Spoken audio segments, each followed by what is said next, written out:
परिवर्तन को देखना और परिवर्तन के साथ परिवर्तित होना, ये कहानी है हु मूव्ड माय चीज की, यानी मेरा चीज किसने हटाया। इसके लेखक हैं डॉक्टर स्पेंसर जॉनसन।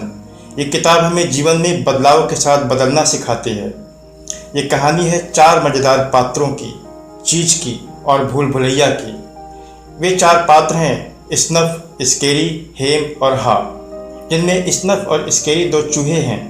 हेम और हा 2 छोटे लोग हैं जिनके आकार चूहों की तरह हैं, बनावट और व्यवहार मनुष्यों की तरह हैं।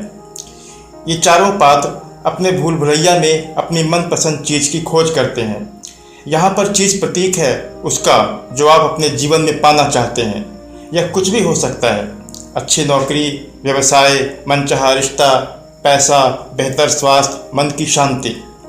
भूल भुलैया प्रतीक है उस जगह का जहाँ आप चीज़ को पाना चाहते हैं, जैसे आपका संगठन जहाँ आप काम करते हैं, परिवार या समुदाय जहाँ आप रहते हैं। कहानी में चीज़ को चारों पात्रों के साथ वास्तविक चीज़ के साथ जोड़कर रखा गया है। चीज़ यानी कि पनीर। कहानी में पात्रों को अप्रत्याशित परिवर्तन का सामना करना पड़ता है और अंत में एक इसके साथ सफलतापूर्वक व्यवहार करता है। वह अपने अनुभवों को भूल भुलैया की दीवारों पर लिखता है, जिन्हें देखकर आप सीख सकते हैं कि आप परिवर्तन से कैसे निपटें ताकि अपने जीवन में कम तनाव और अधिक आनंद ले सकें। स्नफ और स्केरी, जिनमें सूंघना, खरोचना, सरलता, दिमाग पर बिना किसी बोझ के अनावश्यक विश्लेषण से बचना, परिवर्तन को भांपकर तेजी से नए खोज की ओर दौड़ना, ये सब शामिल हैं। हेम का व्यवहार, जिसमें जटिलता, बदलाव को नकारना, कार्रवाई से डरना, डराना शामिल है। हाँ का व्यवहार, जिसमें डरना, देखना और सीखना, यह समझना कि बदलने से कुछ बेहतर हो सकता है शामिल है। कहानी की शुरुआत में चारों पात्र यानी दोनों चूहे स्नफ और स्केरी और दोनों छोटे लोग हेम और हा रोजाना भूल भुलैया में अपने जॉगिंग सूट और दौड़ने वाले जूते पहनकर अपने खास चीज़ की अपने अपने तरीकों से तलाश करने निकल पड़ते थे। भूल भुलैया एक ऐसी जगह थी जहाँ ढेर सारे अज्ञात रास्ते थे, अंधी गलियाँ और गलियारे थे, जहाँ पर जीवन के अद्भुत रहस्य भी छिपे थे। दोनों चूहे स्नफ और स्केरी, जिनके पास चीज़ों को सूंघने और खुरचने की अद्भुत क्षमता होती थी, जैसा कि चूहों में होती है, वे अपनी इन्हीं क्षमताओं का इस्तेमाल करके आगे बढ़ रहे थे। वे प्रयास और भूल के सिद्धांत पर काम कर रहे थे। वे किसी एक रास्ते पर चीज़ को सूंघते हुए खोजते। यदि उन्हें वह स्थान खाली मिलता तो बिना किसी विश्लेषण के वे तत्काल दूसरी दिशा में दौड़ पड़ते। दूसरी ओर छोटे लोग के पास अपने खास तरह के जटिल दिमाग थे। वे स्थिति का विश्लेषण करते हुए अपने लिए खास तरह की चीज़ की तलाश कर रहे थे और एक दिन इसी तरह अपने अपने तरीकों से खोज करते हुए उन चारों पात्रों स्नफ, स्केरी, हेम और हा को अपनी पसंद का चीज स्टेशन सी मिल गया। उसी भूल भुलैया के किसी एक गलियारे में चीज स्टेशन सी। स्नफ और स्केरी हर रोज ठीक समय पर चीज स्टेशन सी जाते, वहाँ का चक्कर लगाते, सूंघते और अपने जूतों को अपने गर्दन में बांध लेते, जिससे कभी भी ज़रूरत पड़ने पर उन्हें जल्दी से पैरों में पहना जा सके। उसके बाद वे आराम से बैठकर चीज़ के स्वादिष्ट टुकड़ों को खाते। दूसरी तरफ हेम और हा आराम से अपने सूट और जूते उतारकर कुछ दूरी पर रख देते और चीज़ के स्वादिष्ट टुकड़ों का आनंद उठाते। फिर वे धीरे धीरे कुछ देरी से भी जाते, क्योंकि चीज़ हमेशा उन्हें वहीं पर उसी तरह से मिल जाता।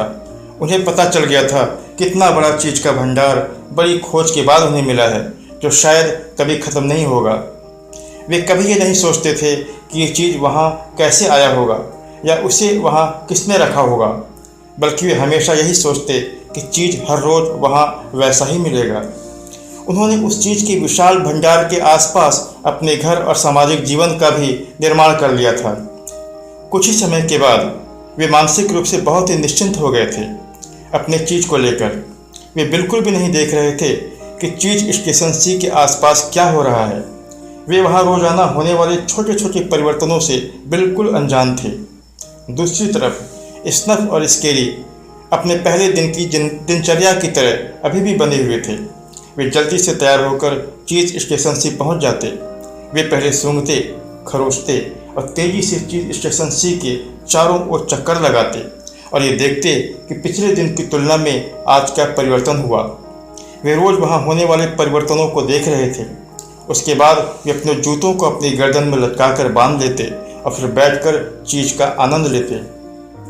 एक दिन सुबह जब वे चीज़ स्टेशन सी पर गए और उन्होंने यह देखा कि वहाँ पर कोई चीज़ नहीं था, स्नफ और स्केली बिल्कुल भी आश्चर्यचकित नहीं हुए, क्योंकि वे हर रोज़ चीज़ की घटती ही मात्रा पर नज़र रखे हुए थे। वे देख रहे थे कि चीज़ की आपूर्ति हर रोज़ थोड़ी थोड़ी कम होती जा रही थी, इसलिए उनके लिए कुछ भी ऐसा नहीं हुआ जो चिंता और तनाव पैदा कर सकता था। उन्होंने एक दूसरे को देखा, अपने जूते अपने पैरों में बांधे जो उन्होंने पहले से ही अपने गर्दन में लटकाए हुए थे। स्थिति का बिल्कुल भी विश्लेषण नहीं किया। वे तत्काल नई चीज़ की तलाश में भूल भुलैया में नए रास्तों की ओर दौड़ पड़े। रोज की तरह ही जब आराम से हेम और हा चीज़ स्टेशन सी पर पहुँचे तो वहाँ चीज़ स्टेशन सी को बिल्कुल खाली देखकर चिल्ला उठे, यह क्या? चीज़ कहाँ गया? मेरा चीज़ किसने हटाया? मेरा चीज़ किसने हटाया? वे इतनी ज़ोर से चिल्लाने लगे जैसे कि जितनी ज़ोर से वो चिल्लाएंगे तो चीज़ उतनी ही जल्दी वापस वहाँ पर रख दिया जाएगा। वे अपने कूल्हों पर हाथ रखकर, अपने चेहरे पर हाथ रखकर चिल्लाने लगे। उन्होंने बड़ी मेहनत से इसे खोजा था। उन्होंने इसके चारों ओर अपने घरेलू और सामाजिक जीवन का निर्माण करना भी शुरू कर दिया था। उनके लिए सब कुछ अकल्पनीय और अविश्वसनीय था। वे समझ रहे थे कि चीज़ अचानक वहाँ से हटा लिया गया था। वे हर रोज़ चीज़ की घटती हुई आपूर्ति पर ध्यान नहीं दे रहे थे और न ही इसे समझना चाहते थे। वे काफ़ी देर तक ये विश्वास करने में लगे रहे कि वास्तव में चीज़ स्टेशन सी पर अब कोई चीज़ नहीं है और यह पूरी तरह खाली है। हेम और हा भूखे और हताश होकर उस दिन अपने घरों की ओर लौट गए। अगले दिन हेम और हा फिर चीज़ स्टेशन सी पर आए। उन्हें अब भी विश्वास था कि शायद कहीं से या कोई आकर उनका चीज़ वापस वहाँ रख देगा, लेकिन ऐसा बिल्कुल भी नहीं हुआ। अचानक हा ने स्नफ और स्केली के बारे में सोचा। हा ने कहा, हमारे चारों ओर की चीज़ें बदल रही हैं, हमें खुद को भी बदलना होगा। हा ने समझाया कि हमें विश्लेषण करना बंद करके नई चीज़ की तलाश करनी चाहिए। हेम तैयार नहीं हुआ। उसका तर्क था कि जब समस्या हमने पैदा नहीं की तो हम खुद को क्यों बदलें। दूसरी तरफ स्नफ और स्केली तेजी से भूल भुलैया के नए रास्तों में इधर उधर दौड़ रहे थे। वे जानते थे कि चीज़ विहीन स्थिति में पड़े रहने से ज़्यादा बेहतर है भूल भुलैया में नए चीज़ की तलाश करते रहना। आखिरकार उन्हें मिल ही गया नए चीज़ का एक नया भंडार। यह भूल भुलैया का वह हिस्सा था जहाँ वे इससे पहले कभी नहीं गए थे, नया चीज़ स्टेशन एन। इधर हेम और हा अपनी पुरानी स्थिति में बने रहे। हा ने अपने चूहों मित्रों स्नफ और स्केली के बारे में सोचा। उसने कल्पना में एक चित्र बनाया जिसमें स्नफ और स्केली को नए चीज़ को खाते हुए देखा। उसने इस चित्र को और अधिक स्पष्टता के साथ देखा। उसने खुद को भी स्नफ और स्केली के साथ नए चीज़ का आनंद लेते हुए देखा। नए चित्र की इस तरह की कल्पना ने हाँ को आगे बढ़ने के लिए प्रेरित किया और उसने हेम से भी साथ चलने को कहा। हेम ने अपना तर्क दिया, भूल भुलैया में बहुत से अनजान रास्ते हैं और डरावने रास्ते हैं। हम बूढ़े और कमज़ोर हो रहे हैं। भूल भुलैया में हम सिर्फ नष्ट हो सकते हैं।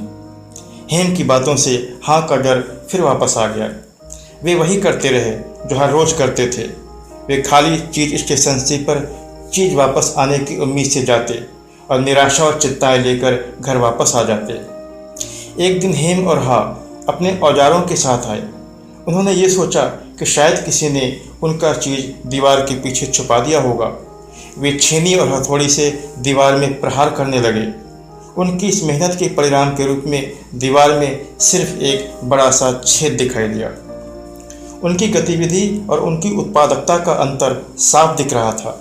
वे भूख और तनाव से धीरे धीरे कमज़ोर होते जा रहे थे। एक दिन हाँ अपने ऊपर हंसा, देखो हम लोग स्थिति बदलने पर भी वही काम करते रहे और उम्मीद करते रहे कि परिणाम बदल जाएंगे। हाँ ने अपनी कल्पना में एक चित्र बनाया। इस चित्र को वास्तविक रूप देने के लिए अपने आप को ढेर सारे अलग अलग चीज़ के साथ चीज़ का आनंद लेते हुए देखा। उसने देखा वह स्विस चीज़, अमेरिकन चीज़, इतावली चीज़ और दूसरे अन्य सॉफ्ट चीज़ के बीच बैठा है और उसका आनंद ले रहा है। हाँ ने कहा, कभी कभी चीज़ें एक जैसी नहीं रहती, वे बदल जाती हैं। बदलाव ही स्थायी होता है। यही जीवन है, हमें भी बदलना चाहिए। हाँ एक बार फिर जोर से हंसा और उसने घोषणा की, यह भूल भुलैया समय है। हेम न तो हंसा और न ही उसने कोई प्रतिक्रिया दी। हाँ ने एक छोटा सा पत्थर उठाकर दीवार पर एक विचार लिखा, अगर आप बदल नहीं सकते तो आप नष्ट हो सकते हैं। उसने भूल भुलैया में उत्सुकता के साथ प्रवेश किया, हालांकि उसके डर उसको कमज़ोर कर रहे थे। बहुत समय तक उसे कोई चीज़ नहीं मिला। वह अपने चारों ओर भय को महसूस कर रहा था। उसने भूल भुलैया की दीवार पर एक विचार लिखा और बहुत देर तक उसे देखता रहा। अगर मैं डरता नहीं तो क्या करता। उसने महसूस किया कि पिछली चीज़ विहीन स्थिति में चीज स्टेशन सी पर वह बहुत देर तक रहा। एक कमज़ोर मुस्कान के साथ उसने सोचा, कभी नहीं से देर सही। उसमें अभी पर्याप्त आत्मविश्वास नहीं था।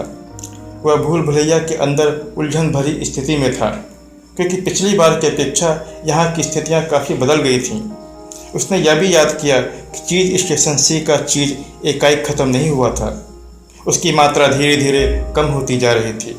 उस पर फफूंदी भी जमने लगी थी, लेकिन उसने रोज़ होने वाले छोटे छोटे परिवर्तनों पर ध्यान नहीं दिया था। उसने एहसास किया कि यदि उसने छोटे छोटे रोज़ होने वाले परिवर्तनों पर ध्यान दिया होता तो बदलाव उसे आश्चर्यचकित न करता। वे बदलाव को भांपकर उसे स्वीकार कर लेते, जैसा कि स्नफ और स्केरी ने किया। कई दिनों के बाद भूल भुलैया में चीज़ की तलाश करते हुए उसे एक जगह चीज़ का विशाल भंडार मिला, बड़ा सा चीज स्टेशन। वह अंदर गया। उसने देखा कि वह पूरी तरह खाली था। हाँ की शारीरिक स्थिति कमज़ोर होती जा रही थी। उसे लगा अब वह भूल भुलैया में नष्ट हो जाएगा और जीवित नहीं बच पाएगा। उसने एक बार फिर अपने आप से पूछा, अगर मैं डरता नहीं तो क्या करता। उसने भूल भुलैया की दीवार पर लिखा, नई दिशा में सक्रिय रहना आपको नए चीज़ की ओर ले जाने में मदद करता है। वह खुद पर हंसा। उसने सोचा कि उसका डर स्थितियों को बुरा बना रहे थे। डर वास्तविकता में वैसा नहीं था जैसा उसने डर की कल्पना की थी। उसने वह किया जब वह डरा हुआ न होने पर करता। वह भूल भुलैया के अंधेरे गलियारों में मुस्कुराते हुए आगे बढ़ा। उसने पूरा आनंद लिया। उसे कोई चीज़ नहीं मिल रहा था। फिर ऐसा क्या था कुछ जो उसकी आत्मा को पोषण दे रहा था। बहुत समय के बाद उसने अच्छा महसूस किया। वह अपने डर को नियंत्रित कर रहा था। उसी समय भूल भुलैया के किसी कोने से उसे ठंडी हवा को महसूस किया। उसने कुछ गहरी सांसें ली। अब उसने खुद से पूछा, मेरे पास कोई चीज़ नहीं है, फिर भी मुझे इतना अच्छा क्यों लग रहा है। उसने भूल भुलैया की दीवार पर लिखा, जब आप डरना बंद कर देते हैं तो आप अच्छा महसूस करते हैं। उसने स्थितियों को और बेहतर करने के लिए अपने मन में चित्र बनाना शुरू किया। उसने उस चित्र में खुद को ढेर सारी चीज़ के बीच बैठे हुए देखा। उसने अपनी पसंद की चीज़ को खाते हुए आनंद लेते हुए देखा और उस पर पूरा विश्वास किया। उसने फिर भूल भुलैया की दीवार पर लिखा, चीज़ की वास्तविक और सुंदर कल्पना आपको नए चीज़ के करीब ले जाती है। अभी तक वह यही सोचा करता था कि परिवर्तन केवल बुरा ही कर सकता है। अब वह यह सोचने लगा कि परिवर्तन हमेशा अच्छे के लिए होता है। अब वह पूरी ताकत और खुशी के साथ भूल भुलैया में आगे बढ़ने लगा।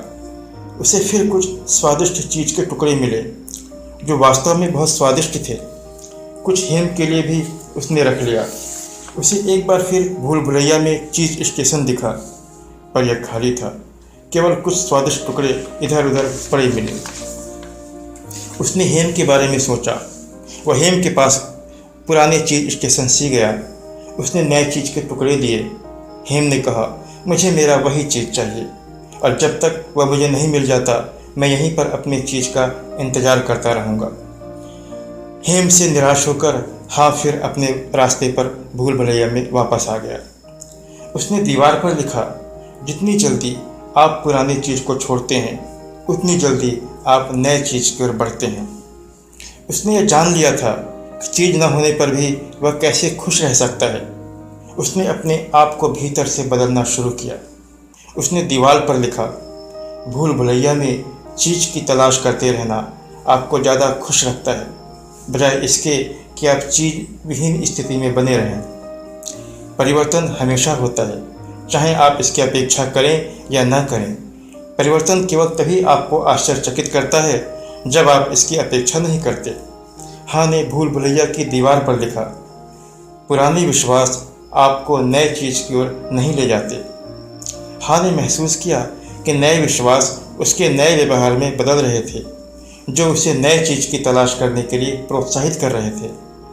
हाँ अपनी कल्पना में पूरी वास्तविकता के साथ खुद को नए नए चीज़ का आनंद उठाते देखता था, जो उसे भूल भुलैया में अनजान रास्तों में चीज़ की तलाश करने की ताकत देते थे। उसने दीवार पर लिखा, छोटे परिवर्तनों पर ध्यान देते रहने से आने वाले परिवर्तनों को स्वीकार करना आसान हो जाता है। उसने भूल भुलैया में हर तरफ चीज़ को खोजना जारी रखा। जहाँ जहाँ वह कभी नहीं गया था, हर उस जगह पर वह जाकर देखता था जहाँ पर उसे चीज़ मिलने की संभावना नजर आती थी। अब चीज़ खोजना उसके लिए एक मज़ेदार सफ़र बन गया था और वह पूरी ताकत और गति से भूल भुलैया में चीज़ की तलाश कर रहा था। आखिरकार अपने सफ़र के इस हिस्से में हाँ भूल भुलैया के उस गलियारे में पहुंच गया जहां वह पहले नहीं गया था। उसने वहां देखा नया चीज़ स्टेशन एन। वह उस हिस्से के और अंदर गया और जाकर देखा बहुत बड़ी मात्रा थी यहाँ पर नए चीज़ की। हाँ ने इससे पहले ऐसा चीज़ का भंडार नहीं देखा था। निश्चित ही यहाँ की स्थिति पिछले चीज़ स्टेशन सी से भी बहुत अच्छी थी। अचानक हाँ को विश्वास ही नहीं हो रहा था। वह यह समझने की कोशिश कर रहा था कि यह सब वास्तविक है या सिर्फ कल्पना है। उसे तब जाकर विश्वास हुआ जब उसने वहाँ पर स्नफ और स्केरी को देख लिया। स्नफ और स्केरी ने हाँ का स्वागत किया। उनके छोटे फूले हुए पेट बता रहे थे कि वे यहाँ नए चीज़ स्टेशन एन पर बहुत दिनों से थे। हाँ ने उन्हें हेलो कहा और अपने पसंदीदा चीज़ के टुकड़ों को उठाया। उसने अपने जूतों को उतारा और अपनी गर्दन में बांध लिया, जिससे ज़रूरत पड़ने पर उन्हें दोबारा आसानी से ढूंढा जा सके। हाँ ने नए चीज़ को पूरे आनंद के साथ खाया। हाँ ने याद किया कि स्नफ और स्केरी ने बदलाव के साथ अति विश्लेषण नहीं किया। बदलाव होते ही उन्होंने खुद को तेज़ी से बदल लिया। उन्होंने चीज़ों को सहज बनाए रखा। वे लचीले बने रहे और तेज़ी से आगे बढ़े। हाँ ने महसूस किया कि वह कब परिवर्तित हुआ, जब वह अपने गर पर हंसा जो उसको आगे बढ़ने से रोक रहे थे। जब उसने अपने आप का काल्पनिक चित्र देखा जिसमें वह नए चीज़ का आनंद ले रहा था, जिसने उसके सफ़र को आनंदमय बना दिया था। आप छोटे छोटे परिवर्तनों का निरीक्षण करते रहें, जिससे आप खुद को आने वाले बड़े परिवर्तनों के लिए तैयार कर सकें। हाँ ने अपने मित्र हेम के बारे में सोचा। यदि उसने भूल भुलैया की दीवारों पर लिखी बातों को पढ़ा होगा तो शायद वह भी बदलने के लिए तैयार हो गया होगा। एक बार उसने हेम के पास जाने का विचार भी बनाया, परंतु यह सोचकर रुक गया कि इससे पहले भी उसने उसे कई बार समझाने की कोशिश की थी। चीज़ की इतनी बड़ी आपूर्ति चीज़ स्टेशन एन तक पहुंचने के बाद अब हाँ हर रोज़ चीज़ स्टेशन एन का निरीक्षण करता था, जिससे चीज़ की ताज़ा स्थिति के बारे में रोज़ पता चल सके और वह किसी भी अनपेक्षित बदलाव के लिए तैयार हो सके। इसके अलावा वह चीज़ स्टेशन एन के बाहर भूल भुलैया में चीज़ के दूसरे विकल्पों को भी खोजने में लगा रहा। उसने इस यात्रा में जो कुछ सीखा वह भूल भुलैया की दीवारों पर इस तरह लिखा, बदलाव के साथ बदलना ही हमें बेहतर स्थिति की ओर ले जाता है। पुरानी स्थिति के साथ खुद को जकड़े रहना हमें कहीं लेकर नहीं जाता। परिवर्तन की अपेक्षा करें, परिवर्तन को स्वीकार करें, खुद को परिवर्तित करें। आने वाले बड़े बदलाव का सामना हम तभी कर सकते हैं जब छोटे बदलाव पर हम शुरू से ही नज़र रखते हैं। अपने मस्तिष्क को हमेशा सतर्क स्थिति अलर्ट जोन में रखिए। इसकी किसी भी वक्त ज़रूरत पड़ सकती है। अपने काल्पनिक क्षेत्र में बनाई गई तस्वीर को जितनी वास्तविकता से आप देखते हैं, लक्ष्य की ओर आपकी ऊर्जा उतनी ही तेज प्रवाहित होती है। जितनी खुशी के साथ आप अपने लक्ष्य की ओर बढ़ेंगे, लक्ष्य भी उतनी तेज़ी के साथ आपकी ओर बढ़ेगा। बदलाव स्थायी है, बदलाव ही जीवन है, बदलाव का आनंद लें। तो दोस्तों, इसी के साथ इस बुक समरी को मैं यहीं पर समाप्त करता हूँ। इस वीडियो को देखने के लिए आप सभी का बहुत बहुत धन्यवाद।